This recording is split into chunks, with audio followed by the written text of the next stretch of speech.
Assalamualaikum warahmatullahi wabarakatuh.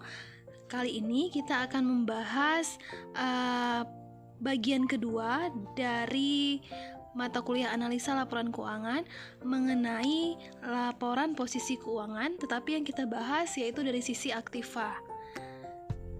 Silahkan disimak. Kita membahas mengenai laporan posisi keuangan. Laporan posisi keuangan di sini kita sudah tahu ya, yaitu laporan yang mengenai posisi keuangan perusahaan pada saat tertentu. Terdiri dari 3 elemen, yaitu aset, kewajiban atau liabilities, dan ekuitas pemilik. Ya, hari ini kita hanya membahas dari sisi aktivanya saja. Ya, kalau kalian lihat di slide ini ada tabel aktiva, kewajiban dan ekuitas pemilik. Ya. Adapun kedudukan aktiva, kewajiban dan modal dalam neraca adalah aktiva sama dengan kewajiban tambah modal sendiri, atau persamaan ini dapat dilihat dalam bentuk lain, yaitu kewajiban sama dengan aktiva dikurang modal sendiri, atau dalam bentuk lain kita bisa melihat modal sendiri sama dengan aktiva dikurangi kewajiban. Dari 3 elemen atau 3 unsur laporan posisi keuangan, kita bisa melihat satu persatu pengertiannya. Yang pertama adalah aset. Aset di sini adalah kemungkinan untuk mendapatkan manfaat ekonomi di masa depan, ya, yang diperoleh oleh perusahaan sebagai hasil dari transaksi. Yang kedua adalah kewajiban. Kewajiban di sini adalah pengorbanan ekonomi di masa yang akan datang yang timbul dari kewajiban masa kini dari perusahaan. Yang ketiga, ekuitas pemilik. Ekuitas pemilik bisa dikatakan sebagai modal, ya, modal yang bersumber dari laba yang ditahan atau agio saham. Untuk menyertakan modal saham atau mengidentifikasikan pemilik perusahaan, perseorangan atau persekutuan. Kita akan membahas yang pertama sekali adalah aset, ya, karena hari ini materi kita dari sisi aktiva. Aset itu mempunyai sifat utama. Yang pertama, manfaatnya di masa yang akan datang, ya.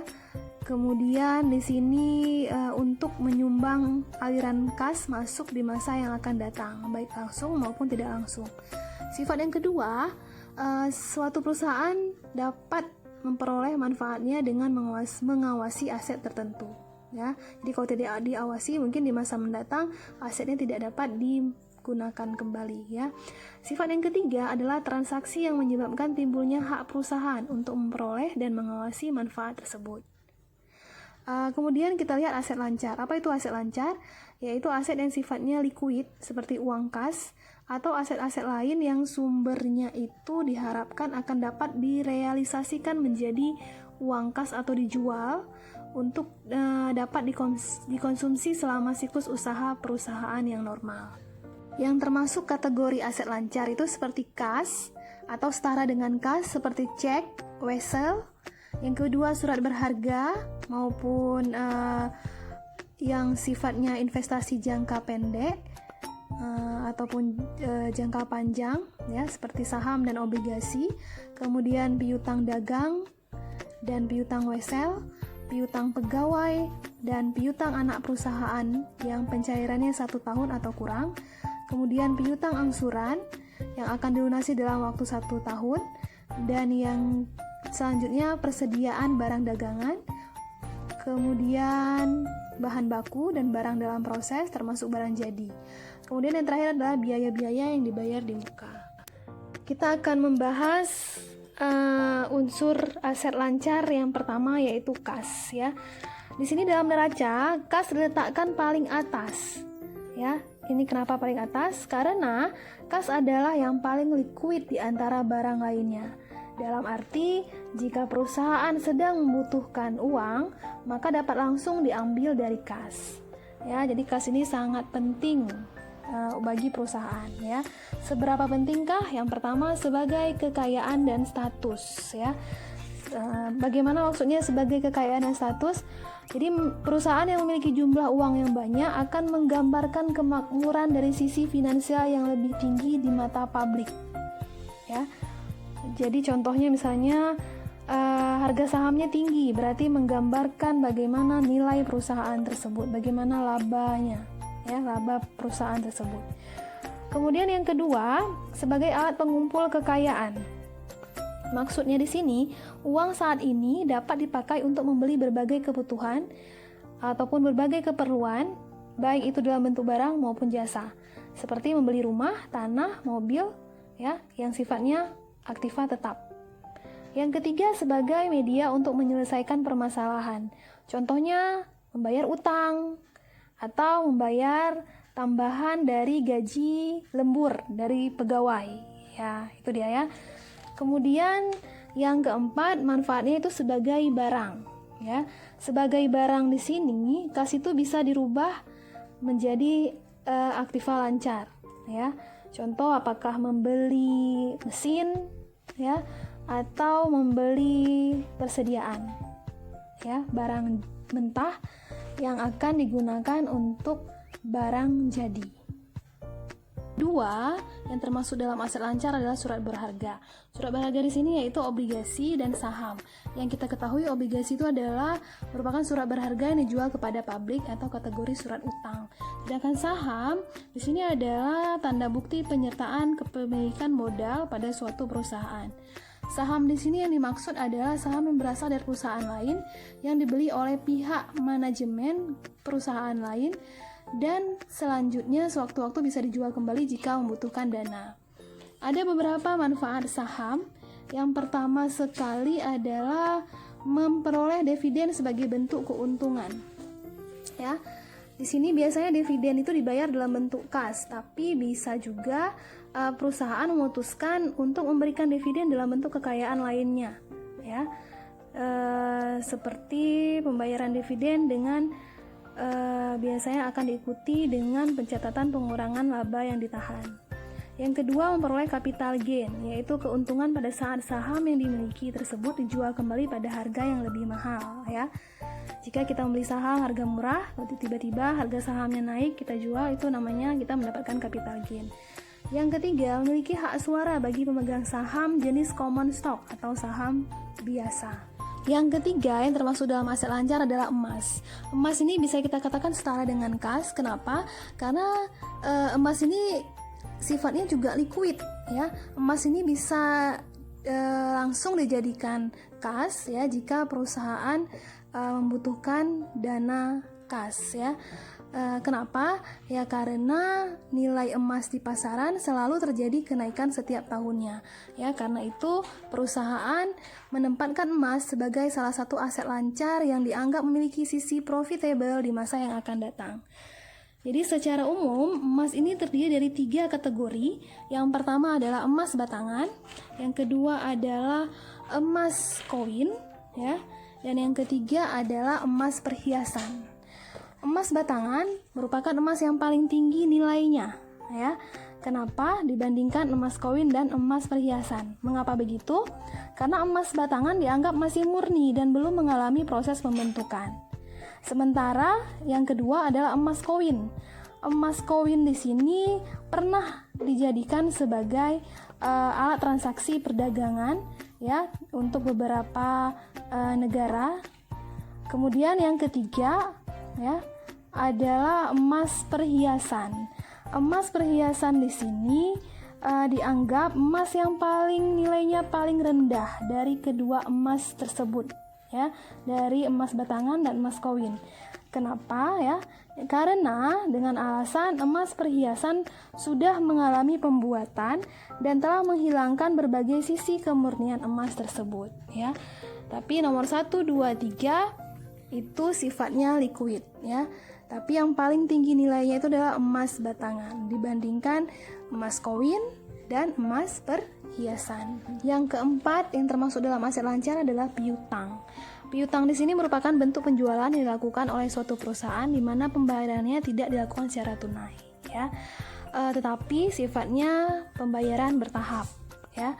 Kenapa perusahaan memberikan pembayaran secara tidak tunai, ya, sehingga timbul piutang? Tujuannya, ya, perusahaan menggenjot penjualan agar tercapai sesuai dengan target yang diinginkan. Tetapi dari piutang ini bisa menimbulkan permasalahan seperti meningkatnya piutang ragu-ragu atau bad debt, atau piutang yang tidak terbayarkan oleh klien, sehingga itu menjadi masalah bagi perusahaan. Ada beberapa tips atau yang bisa dapat dijadikan acuan oleh manajemen untuk memperkecil risiko terjadinya bad debt, ya, atau piutang ragu-ragu. Yang pertama sekali, menghindari keputusan penjualan produk pada saat pasar dalam kondisi fluktuatif atau krisis moneter, atau pada saat seperti sekarang ini, ya, lagi sedang posisi ekonomi tidak stabil. Itu menghindari keputusan untuk menjual produk, ya, pada saat pasar sedang tidak stabil, ya. Boleh menjual tapi tidak dalam jumlah produk yang banyak, atau tidak menciptakan link produk. Yang kedua, membatalkan penjualan pada konsumen yang memiliki reputasi buruk dalam dunia bisnis, ya. Jadi dicari tahu dulu klien yang melakukan piutang itu apakah klien yang sehat, dalam artian dia selalu membayar utangnya, ataupun klien yang suka berutang, yang suka menimbulkan bad debt tadi, piutang ragu-ragu. Yang ketiga, menghindari produksi dan penerimaan order pada saat pasar tidak menentu, ya, pada saat ekonomi tidak stabil. Itu dihindari produksi dalam jumlah yang banyak dan menerima order pun tidak dalam jumlah yang banyak. Itu acuan dari yang bisa diikuti oleh manajemen, ya, untuk menurunkan tingkat atau terjadinya bad debt tadi. Yang terakhir acuannya yaitu adanya penerapan, ya,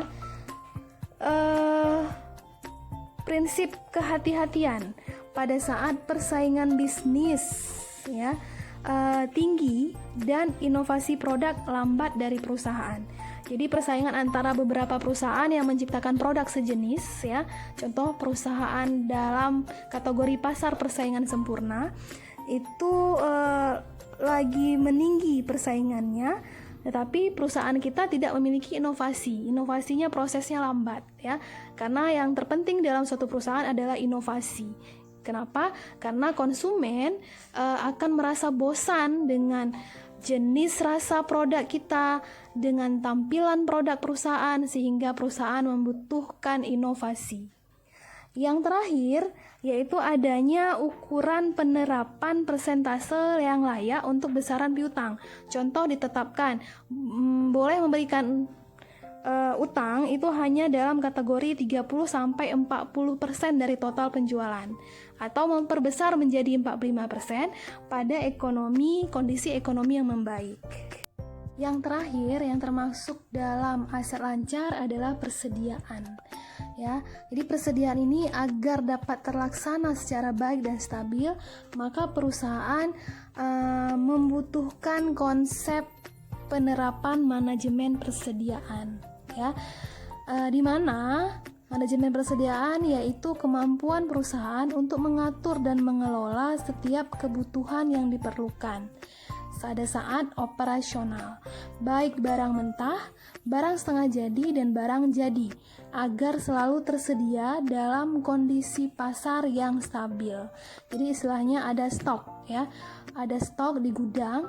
Jikapun barang mentahnya habis, tidak memerlukan waktu yang lama untuk mencari barang mentah, ataupun jika harganya tidak stabil, maka stok barangnya itu sudah tersedia di gudang.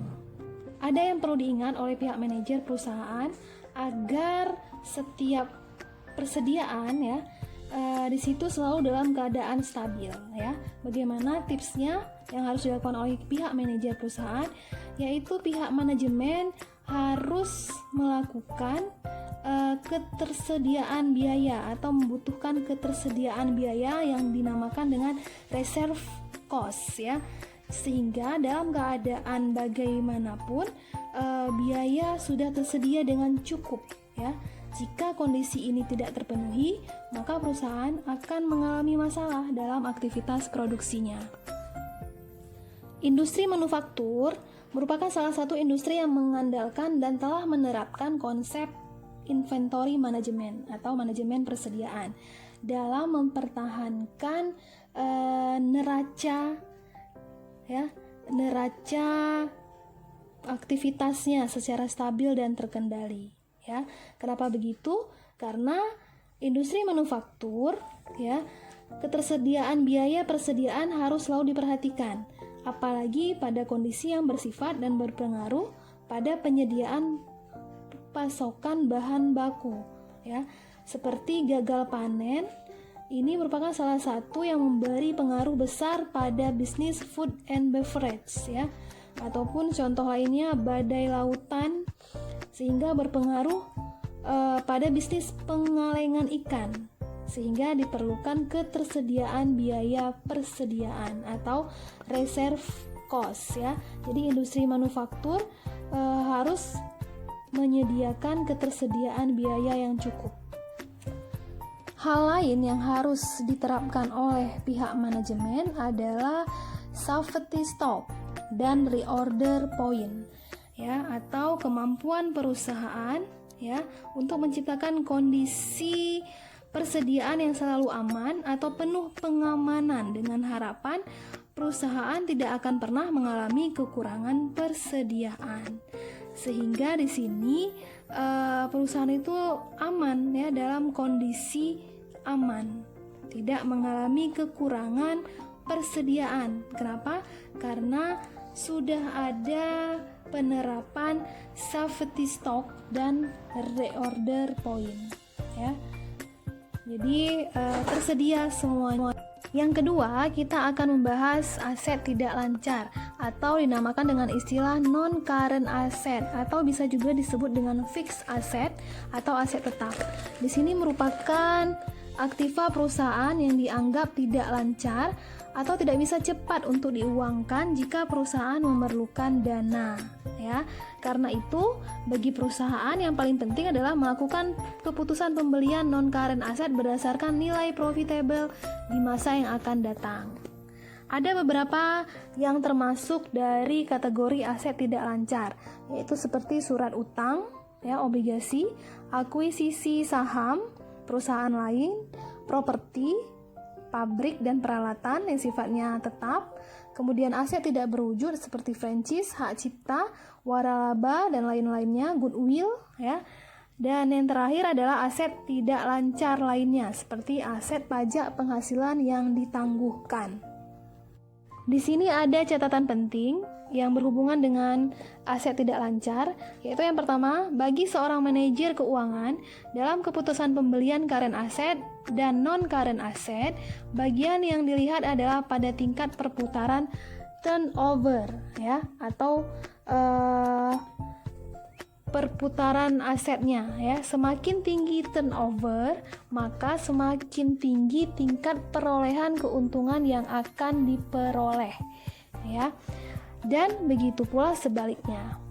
Yang kedua, secara konsepsional sebenarnya tidak ada perbedaan antara investasi dalam aktiva tetap dengan investasi dalam aktiva lancar, ya. Kenapa? Karena yang perbedaannya itu hanya dari segi tingkat perputarannya saja, ya. Secara umum, perputaran aktiva lancar lebih tinggi dibandingkan pada aktiva tetap, ya.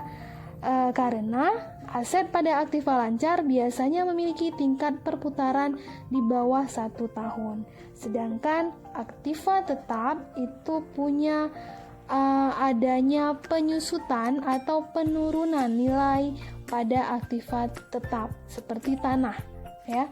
Tanah itu bisa mengalami penyusutan jika dapat terjadi dalam bentuk lokasi atau tempat yang tidak menguntungkan dan dianggap tempat atau lokasi tersebut akan menyebabkan daya minat tanah tersebut tidak disukai oleh konsumen.